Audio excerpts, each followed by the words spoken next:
Any questions before we get started? Great, let's get started. No, seriously. Any questions before we get started? No. All right. Quick little video. This is kind of an introduction video here that kind of sets the stage for what we're going to be talking about tonight. This shows the web of our neurospinal system and how integrated every single circuit is in the body, how every part is attached and connected and controlled by this brain spinal cord system so that you can do all the things that you need to do, all the things that you need to be. Our life, everything is expressed and processed through our neurology, whether it's coming in from our eyes, coming in from our arms, all the sensations of our body come up through the spinal cord to be processed in the brain, and then the brain sends information, data, back down to all of our parts so that it can keep this thing that we know of as life coordinated. This one goes on for a little bit longer, but I like to just kind of introduce it with that little bit there. Now this is a picture of me at the Science Museum of Virginia. And it's a selfie with a dissected, that's a real brain and spinal system, nervous system. And they got it up on display. They did up at the Science Museum of Virginia. And my wife and I went to go see the display, and we spent like an hour and a half looking at all of the dozens and dozens of dissected bodies that they had out. Elegant dissections. We had 2 years of human dissection when I was in chiropractic college for our grad study. We started out in groups of 5, and we each had a body. And throughout the first 2 years, we start with the skin, and then the muscles, and then the fascia, and then the organs, and you eventually get down, the last bit is this brain and spinal cord. And so we looked through for an hour and a half and looked at all this stuff. And then I invited one of my massage therapists, Stephanie, and she and I went up there, and we spent over 4 hours poring over all of these specimens, comparing notes on different people. It was really fun, really a lot of fun. But that's what our nervous system actually looks like when it's pulled out of your body. So very quickly, I want you to prepare yourself, because you might walk away a little bit different than you walked in, because we're going to talk about some really cool stuff. And I'm actually going to remind you, hopefully, of more stuff than I'm going to tell you. Hopefully, I'm going to remind you of a lot more of this stuff than, I'm going to teach you. It's all pretty much very basic sort of information. There'll be a couple of things that may be new to you. You're going to be introduced to principles that include life, health, healing, vitality, and adaptogenesis. That's my jam. Okay, adapt, the ability to adapt. Genesis is the creation, so the creation of a greater ability to adapt to stressors. Whoa, because it's not getting easier out there. So we need to get stronger in here. That's the option. We can sit around and wait for that to get easier out there, but it ain't gonna happen. So make yourself stronger.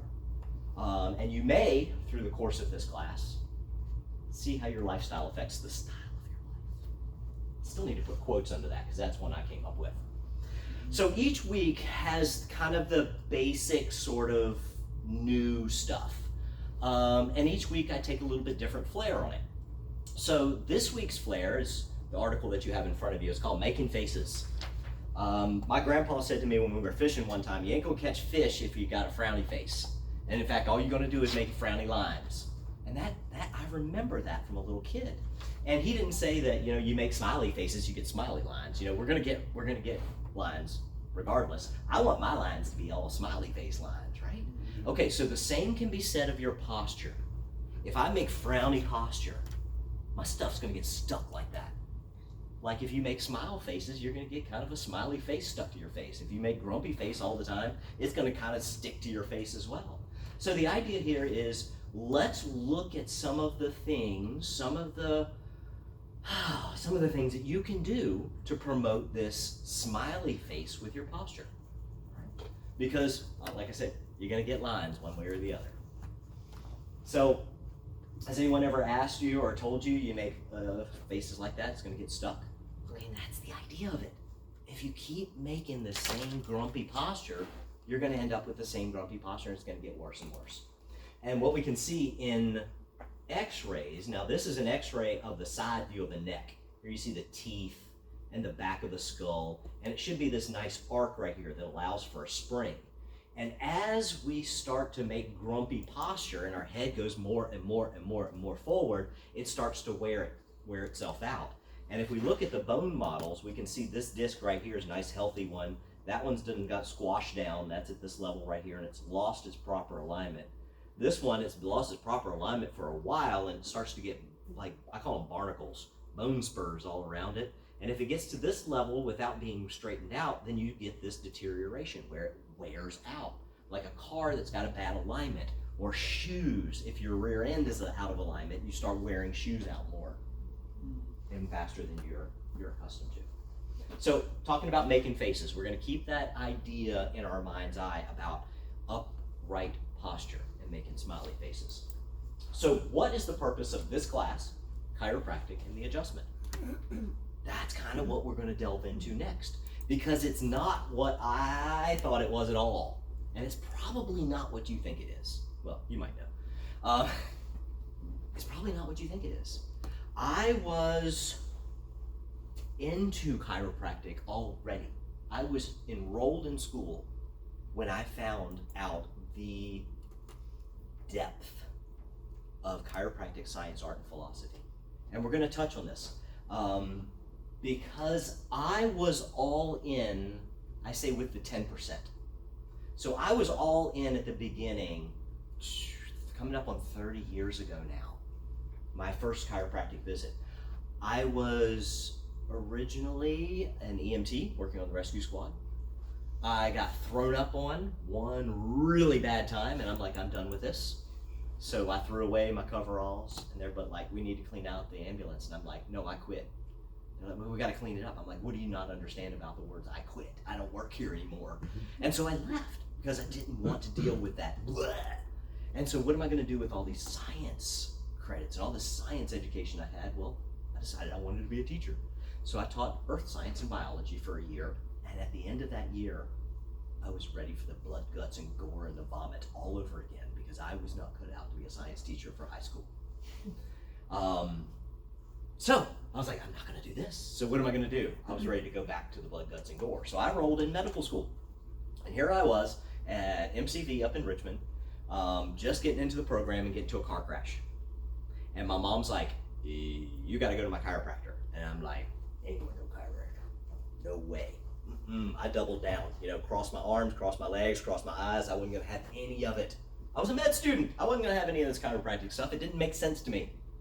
And then that chiropractor started talking some science to me. And I'm like, okay, do what you got to do. Week and a half later, I'm like, where do I need to go to learn how to do this? Because I was at that point of like, I knew that I wanted to serve, but it wasn't through the rescue squad anymore, through EMT work. It wasn't through teaching. It wasn't in the emergency room. But this rang to my soul. I mean, I saw pregnant women coming in. I saw little kids running in, fighting to get on the table.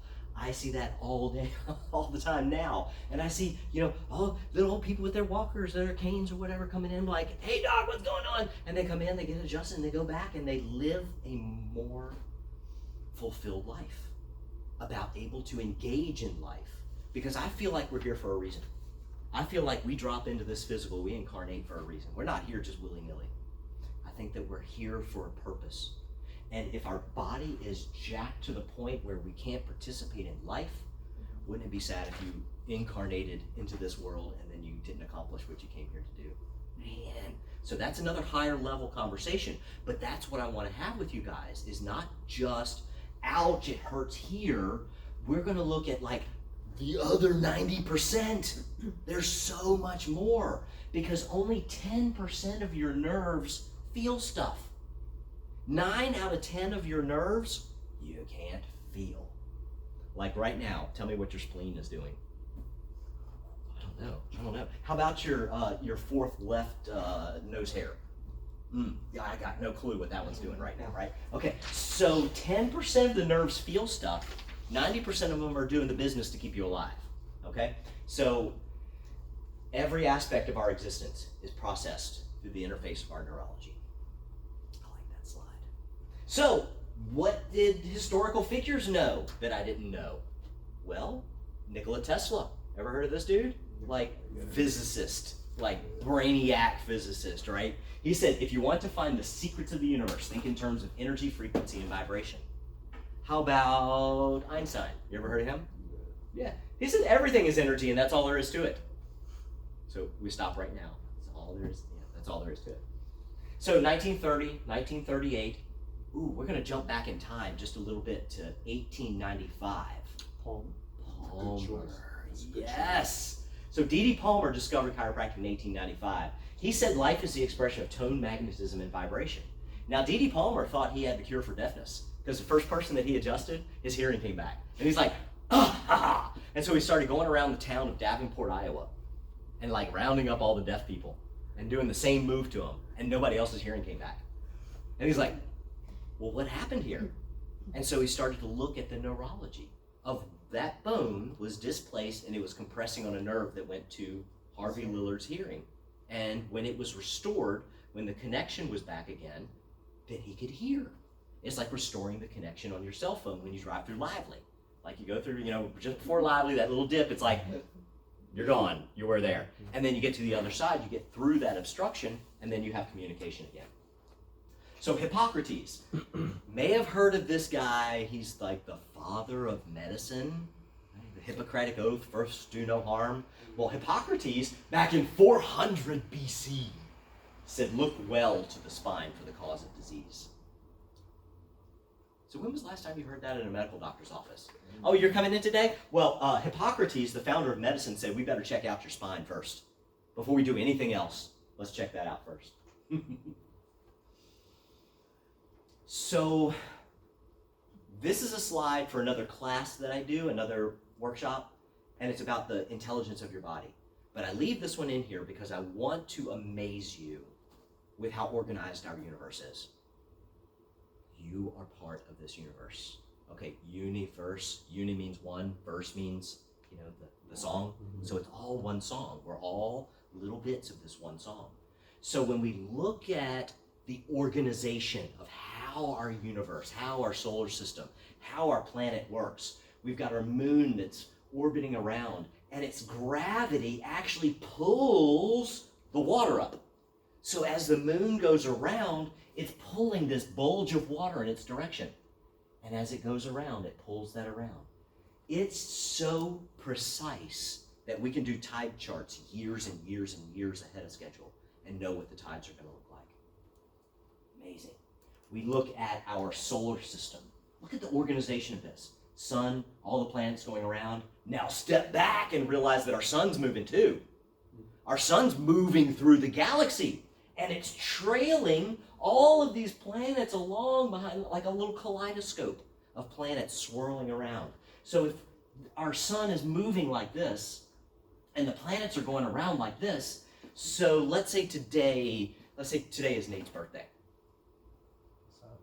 Tomorrow, if you were to mark where you are in the galaxy right now, and you went 24 hours into the future, you're roughly 300 million miles from where you were yesterday. That's how far the sun has moved in this amount of time. And we're just trailing through. And it is so organized that we can calculate it. Calculate it. I love it. And then we shrink it down. So we've gone from our planetary size to our galaxy, and now we're going to shrink it down to stuff that's so small that we can't even see it. These are the little atoms, the little building blocks that make up your body. And they're swirling around and they're organized. They're so organized we can do chemistry and we can calculate stuff. Amazing, amazing stuff. I'm a child of the 70s, 1973 model right here. And this guy made a huge impression on me.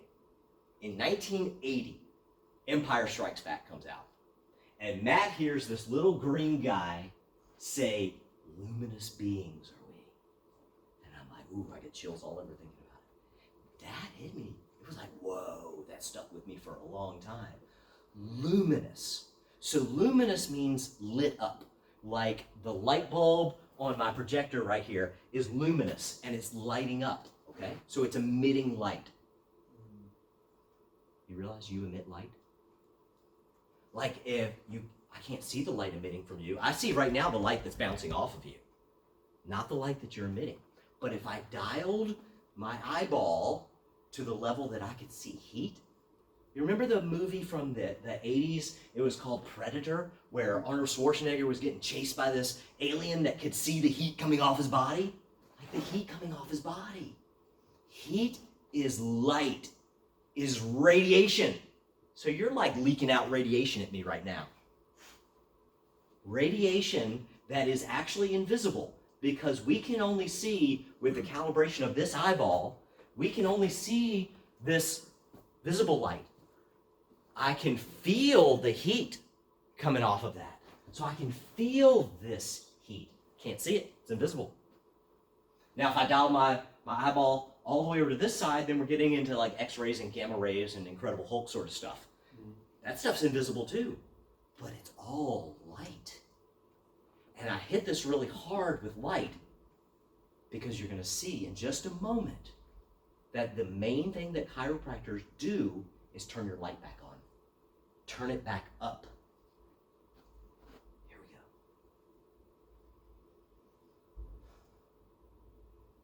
Let there be light.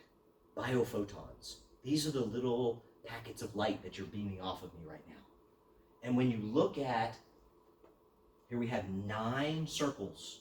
And these circles are actually eggs, human eggs, that they've been fertilizing in vitro. So they take some eggs and they take some sperm, they mix them together, and when they come together, boom, they light up. So at the moment that you come into existence, it's with a bright flash of light. And what they found is when they were looking at the slides, the brighter the light, the stronger the embryo. And that's the embryo that they would use. They would use that as a criteria to select which one are we going to use to implant. It's the brightest one, the one with the brightest light. So they found that the brighter the light, all the way down to when you are 1 cell, the brighter your light, the stronger you are. Within each and every one of us is a reservoir of untapped energy and a source of vibrant well-being. This was the topic of last week's class. I call it the glow stick. When you crack the glow stick, energy is released. It lights up, right? So there is a stored energy inside there that is released with that motion. There's a stored energy inside your body if the backbones get stuck together and they can't move. A reservoir of energy for you to use that you can use when it's released, that it just sits there if it's not able to be used. So grow yourself a spine. Okay, this is my new slide. I freaking love this slide because you grew yourself a spine at the very beginning. At the very beginning, what we see here is a spinal cord that's forming. The head's down here, and in just a moment, we're going to see a branch of nerve come out, and we're literally growing part of our nerve system. You may have heard of the vagus nerve. The vagus nerve is the one that touches on all of our organs to coordinate function through our digestive system, through our bodies. We're literally growing a nerve. And I love how the scientist puts that, this is not CGI. This is real. They put a camera on it and watched the spine grow. That's crazy. I know, right? So when your spark was lit, when the egg and sperm came together, you flashed into light into existence. 17 days and 6 divisions after that spark is lit. So 1 cell, 2 cells, 4 cells, 8 cells, 16. So 6 divisions, 17 days, there's the backbone that's formed. That's the first thing that shows up because we need a control system and a circuit panel in place to hook up all of our other parts.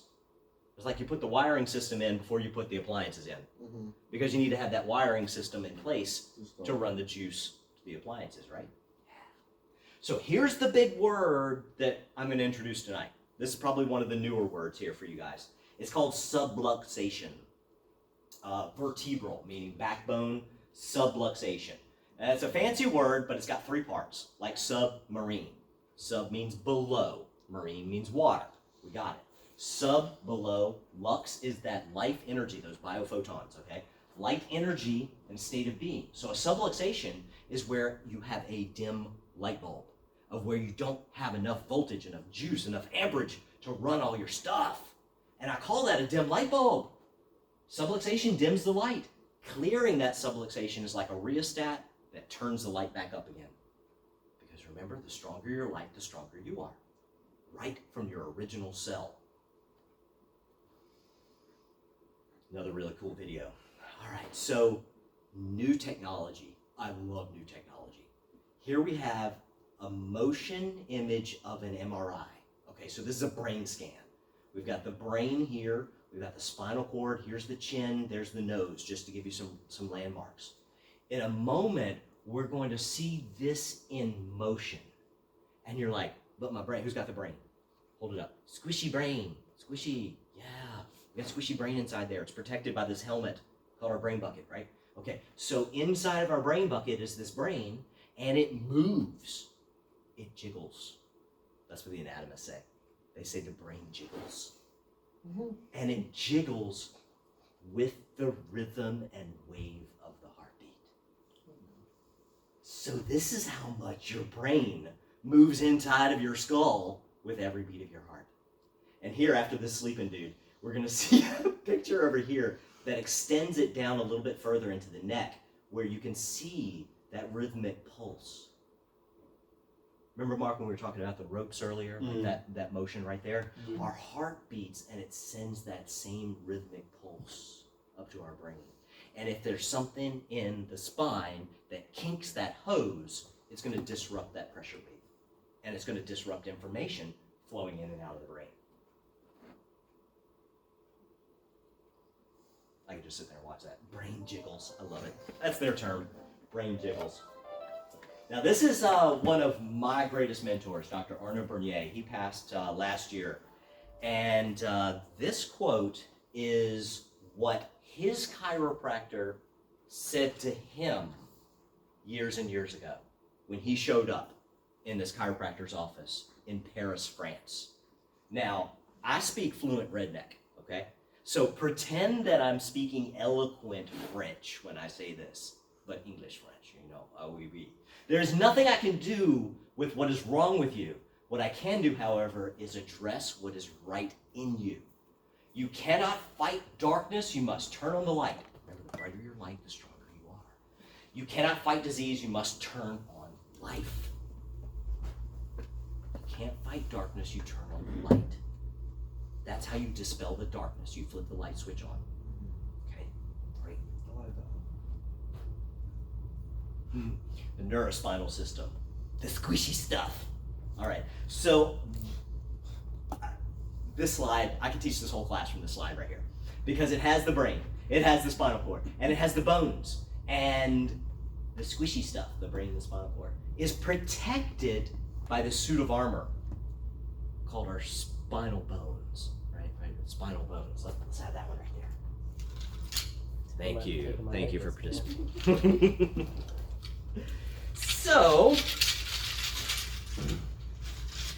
our brain needs to talk to our body. It's got to send this spinal cord through all the bones without a kink to get a message from point A to point B. The squishy stuff is not stretchy. It might be squishy this way, but it doesn't stretch. So when we shift a bone, it's going to pull at either end. It's going to pull up at the head or it's going to pull at the tailbone. Stresses to our body mess up this knight's shining armor. I call him the knight in shining armor. Because the knight is the squishy dude inside the tough plates of metal, inside the tough plates of bone like this. And it needs to be protected. And it needs to be able to move. Like if I took my big sword and I was going into battle and I had my metal armor on and I was like, and then I get hit a couple times and I get pummeled and I get, all this stuff, and the plates of my armor start to get a little dented and they don't move as smoothly. And then the next time I go into battle, if I haven't had my armor sorted out and I go to swing my sword, it's like, my arm doesn't even go up because I got caught. So that happens in our body. Like something happened and it's like it doesn't move anymore. When the bones get out of place because of physical, mental, or toxic overwhelm, the armor that protects them starts to crimp on it. So what was protecting is now interfering. This armor, subject to stress overload, whether it's toxins, traumas, thoughts. Think about the knight in shining armor. He's probably not eating very well because they're running them all around into battle, right? So they've got all kinds of toxic stuff. Their water's crappy. They probably got all kinds of stuff growing in that water. Ew. And then the injuries and traumas, and then just the thought of going into battle. That's a lot of stress. And stress comes at us out there in the forms of toxin, traumas, and thoughts. And it's not getting easier out there. We need to get stronger in here so that our armor is better protecting us when we go out there. So this overload damages the knight's shining armor, and this chokes off the squishy stuff. And the squishy stuff is what you use to send messages back and forth, to articulate with the environment so that you can survive. Squishy stuff. The knight in shining armor. Okay, one of the coolest metaphors in chiropractic is the safety pin. It really demonstrates, and I had a little kid say, he's like, oh, when the safety pin is closed, then our body's connected, and then things work right.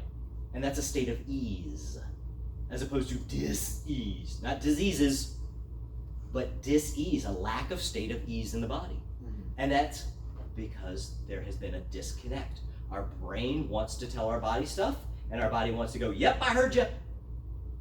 But there's no loop in the information. Okay. So this is the first dude that did the anatomies, just like that picture I showed you at the beginning of the spinal system. Mm-hmm. So he's pointing at a very specific spot right there. So he's like, okay, where is life being choked off? Where specifically? Because maybe it's not where it hurts exactly. Because you can put a dam in a river all the way up near the lake, or you can put a dam at the river all the way down at the end. And so you get a backup of water regardless. Where is the backup? Where is it getting choked off? So is it getting choked off? Here's a few backbones. Here? No. That nerve is sending information, data, mental impulses, in and out, in and out, in and out, in and out. Same above it. Right there it's getting squished off. Here we have two bones. They're separated out. They can move. The plates of armor are not jammed together. Here the plates of armor are jammed together and it's squishing the squishy stuff. Squishy stuff. So that's what we're looking for. That is what's called the subluxation. It crimps on the wire and alters the flow of information, data, light through the system. So our nerve cells are always, always, always seeking connection.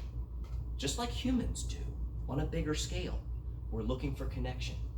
Here we're going to see two nerve cells.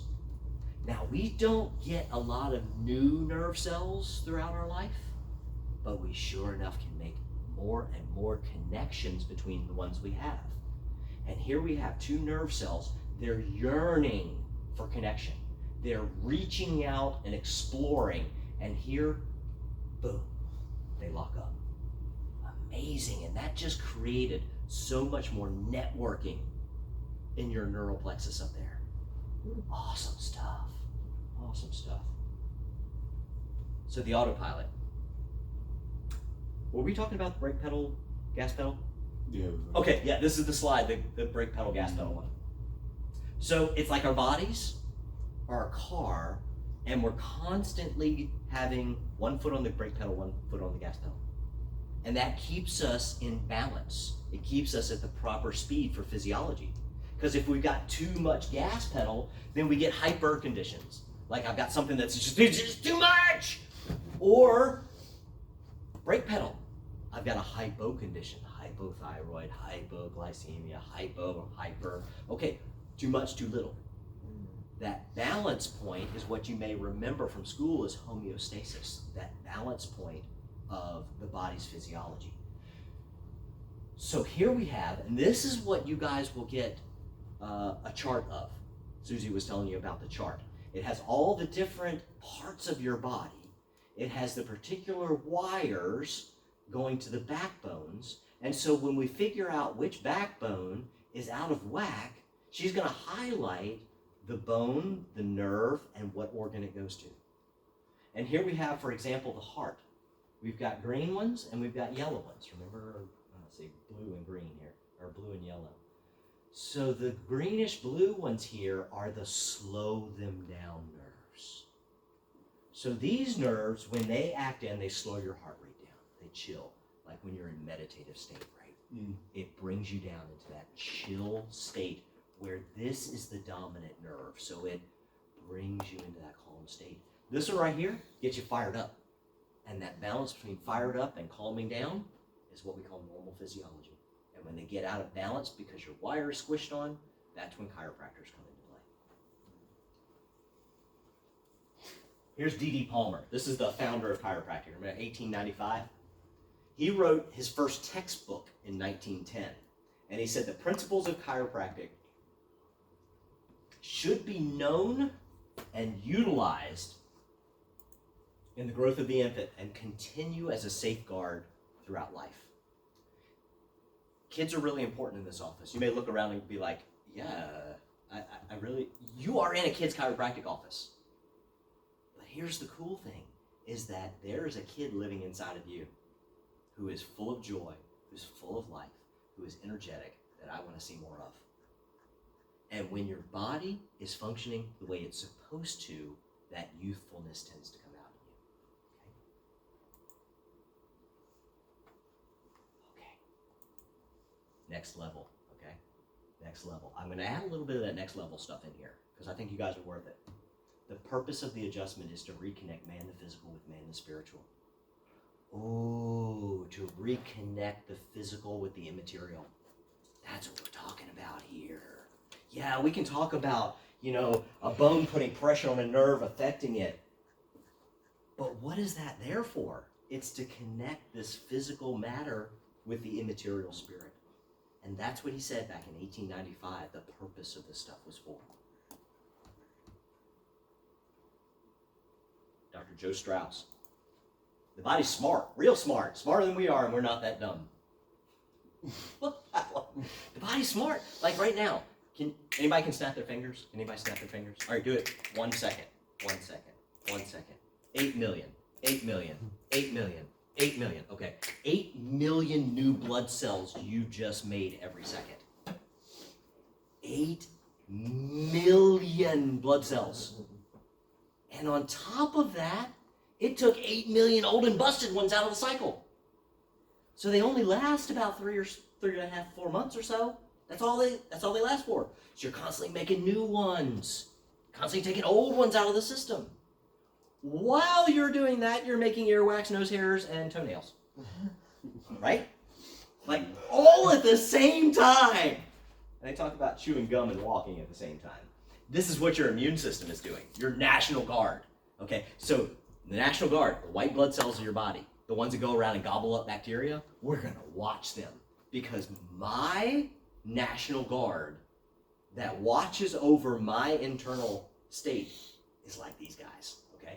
So here we have a white blood cell, and it's literally chasing a bacteria. These little wiggly black ones are the bacteria. These are red blood cells. So we're watching this white blood cell freaking track it. It smells it, it feels it, it's chasing it down, and eventually, when my immune system finds an invader, it freaking eats it. Woe to the bacteria that invade my body. I'm going to eat them. I'm going to eat them. And I'm going to poop out their remains. Seriously, it's your National Guard. We want to keep these guys happy. We want to keep them connected. We want to give them good resources in the form of food and nutrients and that sort of stuff so that they can do their job. So if I was a car, this would be me. The 1973 Corvette Stingray. Bad choice. Oh, no, dude. Bad That's a choice. good choice. No, What it's would not. yours be then? 1977 GTO Pontiac. Go ahead. Mine's a 1983 Dodge Demon. All right. Anybody else want to jump in? 78 F-150? Yeah. Straight muscle car. Straight muscle. Okay. High performance, right? Does my 87 Mustang count? Yes, it does. Oof. That's a sexy car. Right That there. That's a box sexy body. car right Uh-huh. High performance requires high maintenance. You want to keep that GTO on the road, you got to keep it tuned up. You got to keep it well balanced. You got to love it. That's what I'm talking about with your body. You gotta love it, you gotta care for it, you gotta take, because you can go buy a new car. You get this body. Mm-hmm. You actually grew this body, remember? You grew this one to live in. Mm-hmm. You grew that body to live in. I love that. It's like a hermit's crab. Without getting rid of the shell. Think about them hermit crabs. The organization of our natural world, they'll like line up and they'll wait on the beach. Like this one and this one and this one and this one. And this one's like shell is getting too small for it. And so it waits for all these other ones to line up, and they're all in size order. So this one gets out of this shell, and this one climbs into it, and this one climbs into that one, and this one, and they line up and they do that. Circle of life. Yeah, amazing, the organization. Oh, I'm gonna go back now. So you got to see posture stuff, like high hip, shoulder, knee kicked in, foot kicked in. That gives us a window to what the backbone and the skeletal structure and the muscles look like. We may see if a hip is drawn up short, some wonkiness to the leg length. I'm going to feel these muscles, the tone of the muscles. Are they pinched? Are they gliding right? That's what we're going to do. We're going to look and see where you've been out of shape at. Okay. Take a big breath. I've been talking a lot. So we're all going to take a big breath. Everybody with me.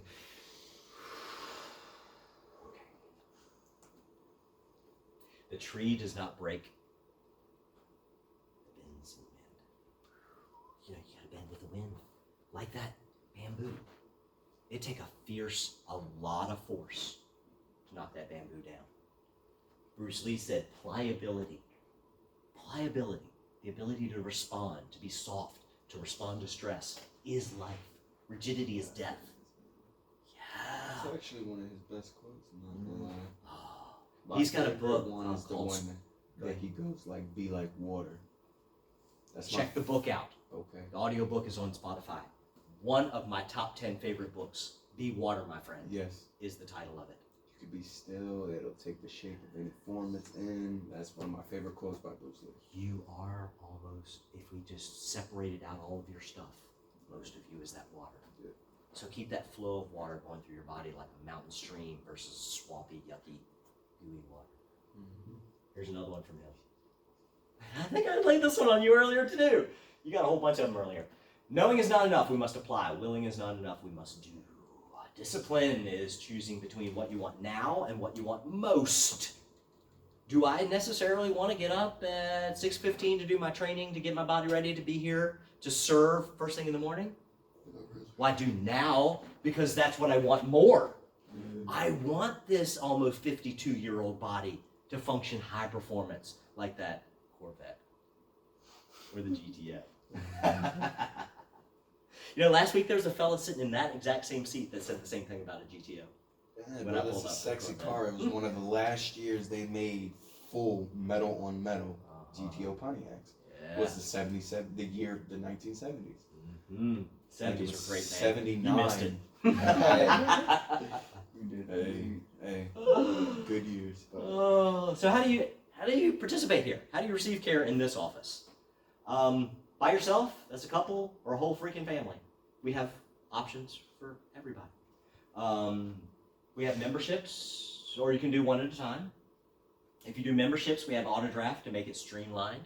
So that all you have to do is come in and check in at the front desk and go jump in line. After tonight, no appointments. It's all walk-in, first come, first serve. Okay. Was it Friday? 80 people on Friday? 80, I think is what it was that we served on Friday.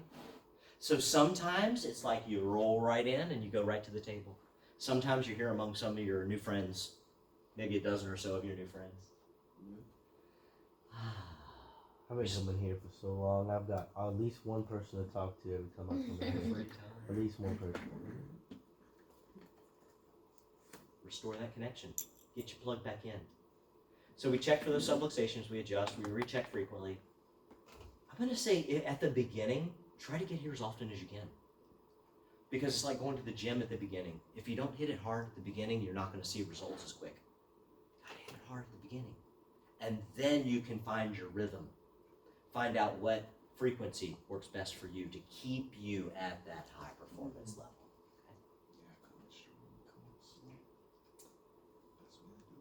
Chiropractic's not designed to make you instantly feel better. Whoa, it's designed to instantly make you heal better. Remember, your feeling stuff is only 10%. I was all in at the beginning with that 10%. I'm like, amazing. And then I got blown away bit by bit by bit as I learned more about the other 90%. So in healing, we have what's called cellular division. You may remember this from school, like mitosis, the creation of new cells. Remember, you grew your body. This is how you grew your body. We start out with a cell. And then we need to heal up, so we need to make more of us because part of it got damaged. So we manufacture all these seagulls, and we divide them in half, and we send half of them flying over here, and we divide up all the goo and all the bits and all that, and then we pinch it off in the middle, and now we have 2 cells. Isn't that cool? Oh, yeah. Remember making 8 million new blood cells when you're reproducing cells and you're healing? So here's what it looks like over the course of a month. Scuffed up your knuckle right there. Boom.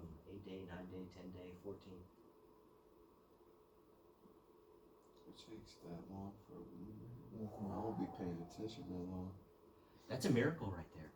Look at that. You healed it up. You recreated cells to fill that in. So wrapping up with this slide right here. Go ahead, say it out loud. Stress overwhelms, disconnects our ability to adapt effectively. The chiropractic adjustment restores clarity to the neurospinal system. A clear neurospinal system is essential to the expression of your best self. Yes! I couldn't have said it better myself.